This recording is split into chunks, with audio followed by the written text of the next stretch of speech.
Welcome to the weekly Turtle WoW News with Rograg Radio Edition. I'm your news anchor org, Rograg Fishlayer, here to bring you all the top server news for the week of July 15th, 2024. Let's get to it. I'm the orc, and here's the news. Top news this week, the Turtle WoW 2.0 trailer was given a takedown notice from WoW's intellectual property owners. Torta, who reappeared on Discord just to write out this announcement, said that the trailer garnered over 200,000 views and doubled the official Turtle WoW YouTube channel subscriber count before facing the takedown notice. While the takedown by Blizzard or its owning subsidiaries might be a small setback, the community has been encouraged to vent their feelings and feedback on the forums, which don't have any risk of being taken down from any outside entity. This is not the first time the World of Warcraft IP holders have struck YouTube content made by the Turtle team, but the team has showed enough resilience to bounce back following the previous strike. The strike itself will likely help spread word of Turtle WoW 2.0 due to the Streisand effect, a phenomenon where large entities taking public action serves to further signal boost the content that they wish to keep quiet. As part of the announcement from Torta, a new and securely hosted link to the video was also posted, which, despite it not being on YouTube, has already gained 8,000 views. Refer to the Discord announcement if you missed it on YouTube, or just want to share it with friends or on social media. Anytime official World of Warcraft notices Turtle WoW, concerns from the community about the security and safety of their characters in Turtle WoW crop up. If you find yourself anxious, I would like to remind you that Turtle WoW has existed since 2018, is hosted in a place where cease and desist orders likely have no teeth, and the team claims to have both backups of the server data as well as accessory hosting in other jurisdictions that can be utilized. A final note on this story, try to understand that entities like Activision and Blizzard are like any other community. They have people passionate about their games, and oftentimes all it takes is one bad apple to ruin the bunch. Some of my behind-the-scenes conversations and interviews, while not readily confirmable, did include mention of Blizzard employees who like and appreciate Turtle WoW. For optics, it would look bad to publicly embrace Turtle WoW for those people, but it's likely that they do exist. So if we can all remain positive and continue to be the best WoW community to ever exist, then the sky is the limit. In happier news, there were 2 teasers dropped this last week for 1.17.2. The first was an image of the Druid 3.5 tier set showing a Druid standing beside an elk in Najara. Most striking was the seeming lack of ornate shoulder pads or pauldrons, though there was a long row of decorative feathers running down the arm of the Druid. The text of the teaser says, "of the Talon," and it seems that this tier set will be for the birds. Also announced is the inclusion of Guild Bank Vault NPCs in every major city. Currently, those wishing to utilize their guild's vault need to go to Orgrimmar or Stormwind, but the teaser image shows a finely dressed night elf standing in downtown Darnassus. For now, only faction capitals will get these NPCs, but more may be added in the future. That is all the time we have for top news this week. Until next time, I've been Rograg Fishlayer. Thank you all for listening to Everlook Radio. And remember, the deadliest weapon is knowledge. Welcome to Market Watch Radio Edition for the week of July 15, 2024. I'm your market analyst, Rograg Fishlayer. All our data is gathered from numbers provided by WowAuctions.net, the industry leader in auction house reports. I throw it all together to make indexes of various market sectors as well as the S&P 200, an index of the 200 biggest and most influential commodities in the economy. Let's crunch the numbers. First, the Telebim. Both the Alliance and Horde S&P 200s lost value, down 5% and 25% respectively. Though the Alliance market fell less in the last week, its most recent trend of losing 50 silver in the last day does imply that it may be catching up to the Horde's market low of 5 gold 30 sooner rather than later. Despite both markets having weak showings in tailoring, skinning, mining, and enchanting, mob farming for essence and elements proved to be this week's big winner. The Alliance index for hard-to-find elemental reagents grew 20%, and the Horde counterpart gained 25%. Taking a closer look at the separate commodities making up those indexes tells an interesting story. For the Alliance, the growth of the week was mostly due to quickly growing prices for elemental earth, up 20% to 8 gold, elemental water doubling in price up to 1 gold 80, and oddly enough, Breath of Wind also doubled in price up to 2 gold. The Horde also witnessed a price doubling on elemental water to 3 gold, but the two other commodities showing price growth were Heart of Fire gaining a crazy 120% to 3 gold 60, and the already expensive Essence of Water tacked on another 10% to 4 gold 30. From this data, we can see that farming valuable elemental reagents looks to be a profitable venture, but the best returns are seen with a savvy eye to what items the big gold whales are willing to spend on. Good hunting, Telebim. Over on Nordinar, the S&P 200 closed the week right where it started, at 9 gold 36. In a stable market, the best way to make gold is to really know the market, when to post auctions and when to cut your losses. Fortunately, there were some dramatic shifts seen elsewhere in the merged auction house, and none are more dynamic than the world of herbs. Herbalism, which had a market high of 5 gold 75 as recently as April 15th, has been hovering around 4 gold 25 mark since the end of May, due to the Lasher Farm update. This week, it fell to the lowest price it has all year, 4 gold 11.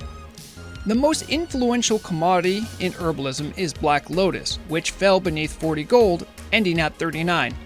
MarketWatch has more than a year's worth of data on Black Lotus, and the last time its price was reliably lower than 40 was back in mid-December. Also contributing to the downturn was lower prices for Grave Moss, Blindweed, Mountain Silver Sage, and Dreamfoil, which all have high trade volume. Something to keep an eye on is Grom's Blood, however. This week, it grew by 10%, finishing at 1 gold 10. In the last quarter, Grom's Blood has nearly doubled in price. In mid-April, it was 60 silver. Year on year, Grom's Blood is up 27%. This time last year, it was selling for 85 silver.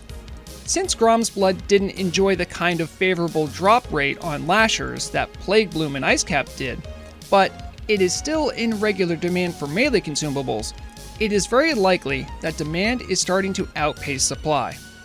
It seems as if the herbalism market is otherwise stabilizing enough to have lower prices now that more and more is known about lasher farming. Herbalists may have to start being content, no longer being fabulously rich, and simply content as only wealthy instead. That's all the time we have for this week's Radio Market Watch. I hope you found some of the information here useful. Make sure to use wowauctions.net for all of your own market research. Remember to keep an eye on your coin, otherwise someone else will for you. Back to your regularly scheduled program. Welcome to Turtle WoW News' Community Bulletin, Radio Edition. I'm your host, Frograg Fishlayer, here to bring you all the community news and updates on events going on in your community, for the player and by the player, for the week of July 15, 2024. The speedrunning world had a big shakeup this last week. Hard Knock Society, the current Naxxramas record holder, took first place in Blackwing Lair and Molten Core on the 12th. In BWL, they improved the record by 52 seconds, finishing with a 27:28. In Molten Core, however, the jump in time was even more impressive. They improved the record by 3 minutes and 6 seconds, with a 21:36. Hard Knocks has 3 of the 4 records, and reportedly are aiming to attain the Quadra Crown by making attempts in AQ40. Thanks as always to Vita for curating the speedrun archive for Turtle WoW, and good luck to all the speedrunning guilds this weekly lockout. Over on Telebim, the banners of war are being lofted high by the War Band, led by Dragon Slayer. On July 21st at 9 p.m. server time, an assault on Stormwind is scheduled, with the aims of killing both the Archbishop and King Regent. All of those interested in joining the World PvP event are encouraged to get connected with the Discord being used for coordination. And defenders should remember to flag for PvP. No cowards allowed. Of course, for every battle there are efforts to heal from the ravages of war.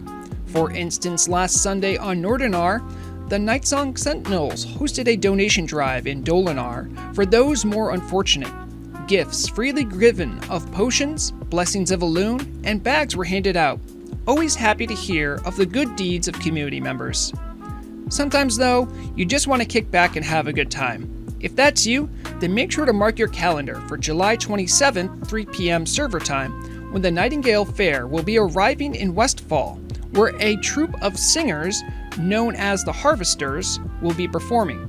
According to the event posting, there will be an open stage where all are welcome to show off their talent. General RP merriment and fun is sure to happen. Who doesn't like a fair?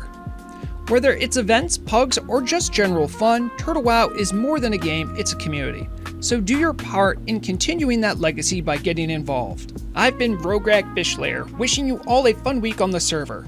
Loktar Ogar. Rograg Fishlayer here, keeping you up to date and informed about all the latest changes and adjustments coming to you through the changelog.